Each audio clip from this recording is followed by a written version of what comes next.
2, 1. SpaceX rocket का एक टुकड़ा 18 महीने से ज्यादा समय तक अंतरिक्ष में घूमने के बाद आज सुबह चंद्रमा से टकरा गया। यह टक्कर सुबह लगभग 7:35 पर अमेरिका की टाइमिंग के हिसाब पर हुई। क्रैश रॉकेट का टुकड़ा 2.43 किलोमीटर प्रति सेकंड या 5400 मील प्रति घंटे या 8700 किलोमीटर प्रति घंटे की रफ्तार से आ रहा था। फाल्कन 9 का रॉकेट का जो हिस्सा चंद्रमा से टकराया वह उसकी ऊपरी चरण यानी कि वो हिस्सा जो पृथ्वी पर वापस नहीं आता। लेकिन आप हैरत मानेंगे कि इसका आकार लगभग 5 मंजिल इमारत जितना है। रॉकेट का हिस्सा पृथ्वी पर ना गिरने से बहुत बड़ी राहत है, मगर साइंटिस्ट अभी भी हैरान है क्योंकि चांद को इसके टकराने के बाद चोट लगी है। चोट का मतलब है चांद पर एक बड़ा सा गड्ढा हो गया है। नासा का कहना है कि इस टक्कर से पृथ्वी को कोई खतरा नहीं है, जबकि खगोलविद टक्कर वाली जगह को देखने और टक्कर के बाद बने हुए मलबे का स्टडी करने का इंतजार कर रहे हैं, क्योंकि उनको चिंता है कि इससे भविष्य में आगे कुछ इसका दूसरा असर देखने को ना मिले। स्पेसएक्स का एक रॉकेट चांद से टकराया। इससे चांद की एक बेहद खास जगह पर गड्ढा यानी कि क्रेटर बन गया है। अब वैज्ञानिकों को रिसर्च का एक मौका मिला है। हालांकि इससे चांद के कुछ रहस्य भी बाहर आ सकते हैं। फाल्कन 9 रॉकेट का खाली ऊपरी हिस्सा बुधवार को लगभग 5400 मील प्रति घंटे यानी कि 8700 किलोमीटर घंटे की रफ्तार से चांद पर आइंस्टीन क्रेटर के पास टकराने वाला था। इससे जो छोटी और जबरदस्त चमक पैदा हुई उसे आम खगोलविदों यानी कि अमेच्योर एस्ट्रोनॉट्स के लिए हाई एंड टेलीस्कोप से भी देखना मुश्किल रहा होगा। लेकिन अमेरिका की बड़ी ऑब्जर्वेटरी इस जानकारी का विश्लेषण कर रही है, यह पता चलने में कि असल में क्या हुआ और इससे हम क्या सीख सकते हैं। कुछ दिन या हफ्ते भी लग सकते हैं, लेकिन ग्रहों के भूवैज्ञानिकों यानी कि प्लैनेटरी जियोलॉजिस्ट के लिए यह अचानक हुई टक्कर एक वैज्ञानिक पहेली है। रॉकेट का वह इस्तेमाल हो चुका हिस्सा जो लगभग 5 मंजिला इमारत जितना बड़ा है और जिसका वजन कम से कम 4000 किलोग्राम है, एक लंबे गोल चक्कर वाले रास्ते यानी कि ऑर्बिट पर घूम रहा था, जो चांद की ओर जाता था और फिर वापस आता था। 18 महीनों में पृथ्वी, चांद और सूरज के हल्के गुरुत्वाकर्षण खिंचाव और सूरज की रोशनी के हल्के प्रेशर से इसे थोड़ा और भी पुशबैक मिला। रॉकेट के उस हिस्से पर नजर रखने वाले खगोलविदों ने आखिरकार पता लगाया है कि उस छोटे छोटे पुशबैक ने उसे चांद की ओर जाने वाले रास्ते पर कैसे ढकेल दिया और उसकी रफ्तार हर दिन बढ़ रही थी।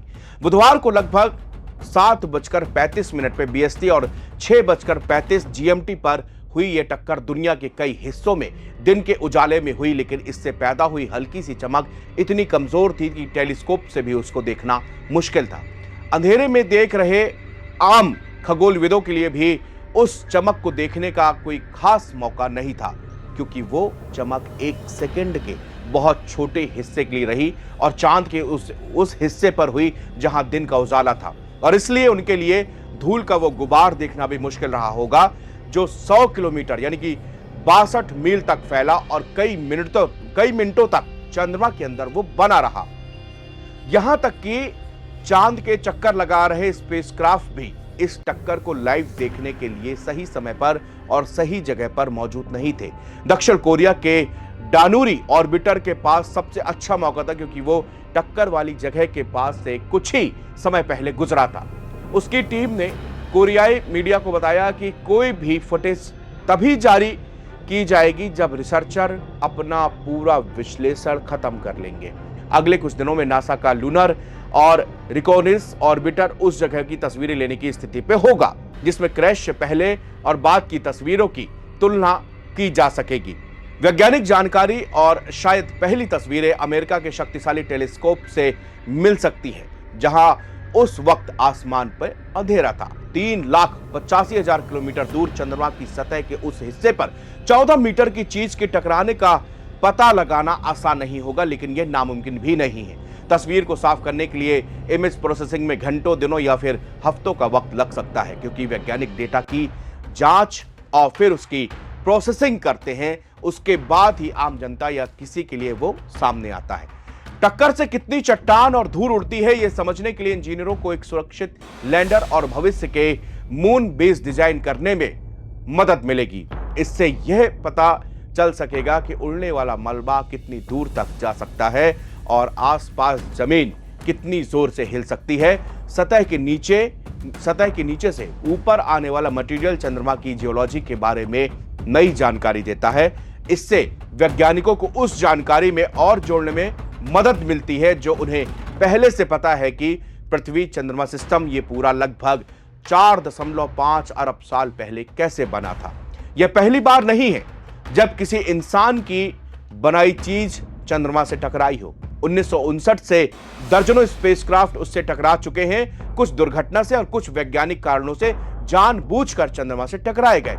सोवियत प्रोब लूना 2 पहला था, जिसके बाद दशकों में नासा के रेंजर प्रोब 1960 के दशक में अपोलो युग के कई रॉकेट स्टेज और हाल ही में 2009 में एलसी क्रॉस मिशन आया जिसे पानी की बर्फ खोजने के लिए जानबूझकर टकराया गया। 2022 में हुई आखिरी एक दुर्घटना वाली टक्कर के बारे में माना जाता है कि वह 2014 के लॉन्च किए गए चीनी लूनर मिशन का बचा हुआ बूस्टर था। यह याद दिलाता है कि इस तरह का अंतरिक्ष का मलबा आधी सदी से भी ज्यादा समय से हमारे सिर के ऊपर चुपचाप जमा होता जा रहा है। शुक्रिया।